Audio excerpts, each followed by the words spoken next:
আসসালামু আলাইকুম। দেখতে পাচ্ছেন ককশিট দিয়ে সিমেন্টের ট্যাঙ্ক।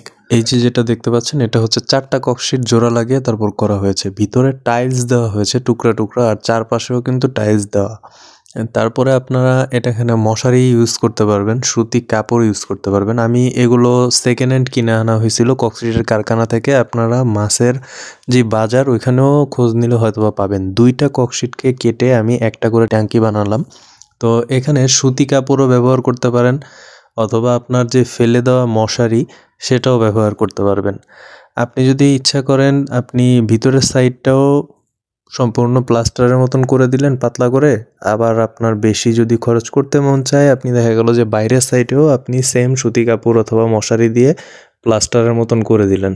হ্যাঁ, দুইটাই আপনি করতে পারেন। বাইরের সাইডে আসলে এতটা প্রয়োজন নেই, তারপরেও করতে চাইলে করা যায়। একটু খরচটা বেড়ে যাবে, কিন্তু চিপ রেটের ভিতরে আপনারা করতে চাইলে একটা সাইডেই প্রোটেকশন ভালোভাবে দিয়ে অপোজিট সাইডটা শুধু একটু সিল করে দিবেন। এটা প্রথম দিনে এইভাবে করে রাখার পরে দ্বিতীয় দিনটার অবস্থা দেখেন। আপনারা নিচের অংশটায় কাজ করবেন, নিচে সুন্দর মতন সিমেন্ট দিয়ে সিল করে দিবেন। একটু বেশি করেই সিমেন্ট দিতে হয়, সিমেন্ট বালি এগুলো দিয়ে সম্পূর্ণ সবগুলো এভাবে আরও একটা দিন শুকানোর জন্য রেখে দিবেন। এখন আসেন তৃতীয় দিনে কি করছি আমরা দেখেন। আবার ভিতরের সাইডটায় আমরা আবার লেয়ার দিব এবং চারিপাশে আমরা সুতি কাপড় দিয়ে দিচ্ছি, অথবা আপনার মশারি দিয়ে ইউজ করতে পারেন। এটা দিয়ে আপনারা সুন্দর মতন আবার সিমেন্টের প্রলেপ দিবেন, সিমেন্টের প্রলেপ দিবেন। অ্যান্ড আমি এখানে কিন্তু মোটা বালি আর হলো ইটের যে গুঁড়িটা থাকে সেটা দিয়ে নিচে আবার একটা আস্তরের মতন করে দিলাম। সেটাতে হচ্ছে কি আপনার নিচের সাইডটা অনেক স্ট্রং হয়ে গেল।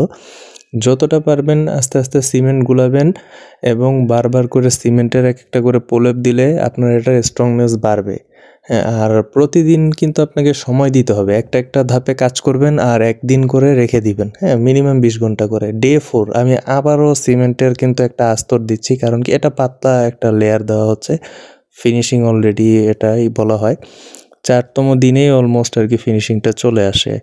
তো 4 দিন যদি আসলে আপনারা সময় না দেন তাহলে কিন্তু জিনিসটা ওইরকমভাবে স্ট্রং হবে না।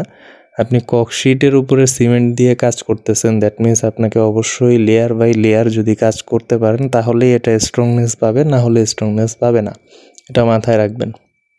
আর বাইরের সাইড যখন আপনারা আরও এইভাবে করে লেয়ার দিয়ে দিতে পারবেন, স্ট্রংয়ের ব্যাপারটা আরও বেড়ে যাবে। আমি কিন্তু এইগুলাতে বাইরের সাইড তেমন কাজ করিনি, কিন্তু পরবর্তীতে কিছু কিছু ককশিটেরটায় আমি বাইরের সাইডেও কিন্তু এভাবে লেয়ার করে দিছি। এখন দেখেন 5তম দিনে সুন্দর মতন এগুলোকে আমরা সেট আপ করবো। সেট আপ করার ওইটা হচ্ছে আপনি পরিষ্কার করে একটা জায়গায় রাখবেন। সবচেয়ে বড় ব্যাপার হচ্ছে নিজের কাজটা নিজের করাটা হলো সবচেয়ে বুদ্ধিমানের কাজ। খরচও কমে, আপনারও ভালো ভরসা থাকে। কোমর ব্যথা হবে বা আপনার একটু কষ্ট হয়ে যাবে, কিন্তু কষ্ট হলেও ভাই আসলে আপনি যদি কষ্ট না করতে পারেন এইসব ফার্মিংয়ে আপনি যেন না।